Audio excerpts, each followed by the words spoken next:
औज़ुबिल्लाहि मिनश्शैतानिर्रजीम बिस्मिल्लाहिर्रहमानिर्रहीम।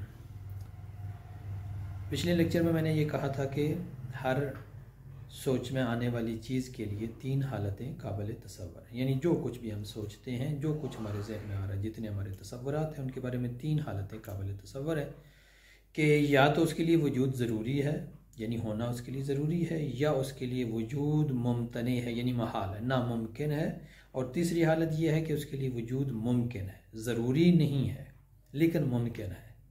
मुमकिन वो हालत होती है जो 50-50 वाली हालत समझ लें, यानी जो दरमियान वाली हालत है, ना उसके लिए वजूद ज़रूरी है ना उसके लिए अदम ज़रूरी है, ना आना वजूद में हो जाना ज़रूरी है उसके लिए और ना ही वजूद में ना होना। मसलन मेरे सामने एक टेबल पड़ी है, मैं कहता हूँ ये टेबल वजूद में आए या ना आए ये इसके लिए बराबर है, ना होता तब भी कोई फ़र्क नहीं पड़ना था, अब वजूद में आया है तो इसका मतलब है कि इसको किसी चीज़ ने बनाया है। तो यहाँ आकर मैं वो पिछली बात आपको याद करवाऊँगा कि जो पहले की थी कि हर चीज़ की कोई इल्लत नहीं होती, बल्कि वो चीज़ जो मुमकिन होती हैं उनकी कोई ना कोई इल्लत होती है। जो मुमकिन होती हैं यानी जिनका वजूद में आना मुमकिन है, तो अगर वो वजूद में आई हैं तो उनका कोई काज मौजूद है, उनकी कोई इल्लत मौजूद है। तो मुमकिन और वजूद वो है जिसके लिए वजूद में आना या अदम में चले जाना दोनों उसके लिए मामलात बराबर होते हैं, मुसावी होते हैं। उनमें से किसी भी एक को इख्तियार करने के लिए किसी इल्लत की ज़रूरत होती है।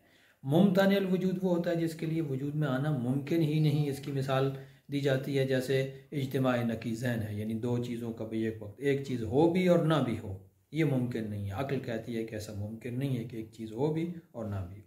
इज्तिमाई नकीज़ैन महाल होना नामुमकिन है, ये महाल की एक मिसाल। या खुदावंद मुताल का कोई शरीक नहीं है, उसके लिए किसी शरीक का होना महाल है, हमारे नज़दीक नामुमकिन है कि उसका कोई शरीक हो, ये भी मुमतने की एक मिसाल है। तो ये मुमतनिल वजूद है, यानी हो सकता है आपने अपने जहन में खुदा का कोई शरीक बनाया हुआ, जैसे बहुत सारे वो लोग के जो खुदा के साथ एक बहुत सारे खुदाओं के कायल हैं जो शरीक समझते हैं, तो उनके नज़दीक शरीक का एक तसव्वुर तो है जहन में।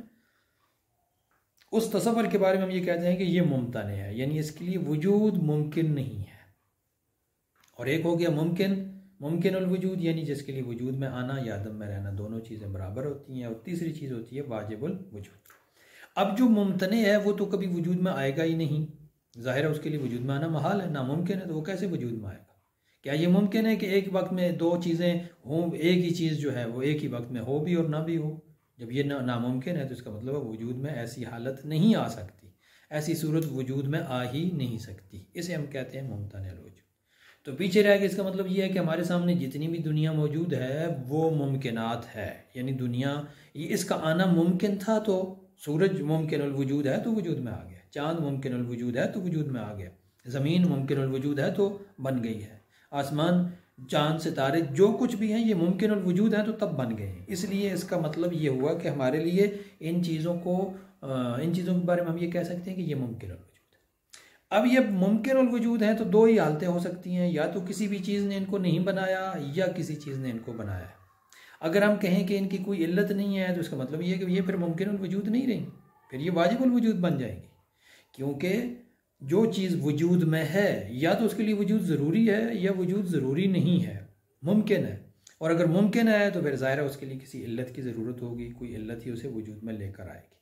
तो अगर हम कहते हैं कि ये जो सूरज चाँद सितारे ज़मीन आसमान सारी चीज़ें हमारे पास हमारे सामने मौजूद हैं, अगर हम कहते हैं कि इनकी कोई इल्लत नहीं है तो इसका मतलब हम इनको वाजिबुल वजूद मान रहे हैं कि इनके लिए वजूद ज़रूरी है।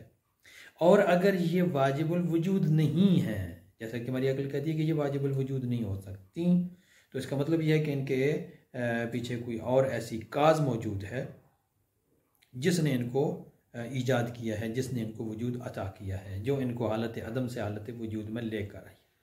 अब जो इनकी इल्लत हो गई उसके बारे में भी दो ही हालतें हो सकती हैं, या वो खुद वाजिबुल वजूद है यानी वजूद उसके लिए ज़रूरी है, या वो मुमकिनुल वजूद है।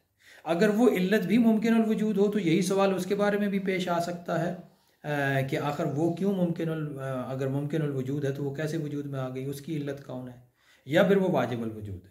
अगर मान लें कि वो वाजिबुल वजूद है और इसके लिए वजूद ज़रूरी है तो मामला वहीं पर ख़त्म हो जाएगा, सवाल का सिलसिला ख़त्म हो जाएगा। लेकिन अगर आप कहते हैं कि वो भी मुमकिन वजूद है तो फिर इसका मतलब है कि आपको मानना पड़ेगा कि उसकी भी कोई और इल्लत है। तो अगर आप किसी ऐसे मकाम पर जाकर रुक जाते हैं जहाँ एक चीज़ को आप वाजिबुल वजूद मान लेते हैं तो ये सवालात का सिलसिला थम जाएगा। फिर अगली बात शुरू हो जाएगी कि उस वाजिबुल वजूद की सिफ़ात क्या होनी चाहिए, कैसा होना चाहिए, ये फिर अगली बात शुरू हो जाएगी। लेकिन अगर आप किसी ऐसे मकाम पर नहीं रुकते तो इससे तसलसल लाजम आएगा। यानी इसी तरह एक चीज़ को बनाया दूसरी ने, दूसरी को बनाया तीसरी ने, तीसरी को बनाया चौथी ने, चौथी को बनाया पाँचवीं ने। हर चीज़ को कोई ना कोई चीज़ बना रही है और किसी भी मकाम पर कोई ऐसी चीज़ नहीं आ रही जिसके लिए वजूद ज़रूरी है। हर चीज़ मुमकिन है। तो ये मुमकिन नहीं है कि इस तरह तसलसल हो जाए और हर चीज़ को दूसरी चीज़ बनाती रहे, ये नामुमकिन है। इसको कहते हैं फ़लसफ़े की इस्तिलाह में, इल्म कलाम की इस्तिलाह में से कहा जाता है कि तसलसल महाल है। इसी तरह एक और सूरत भी बनती है कि यहाँ पर दौर लाजम आ जाए, कि उसकी वजाहत हम इंशाअल्लाह अगले लेक्चर में करेंगे। वस्सलामु अलैकुम व रहमतुल्लाह।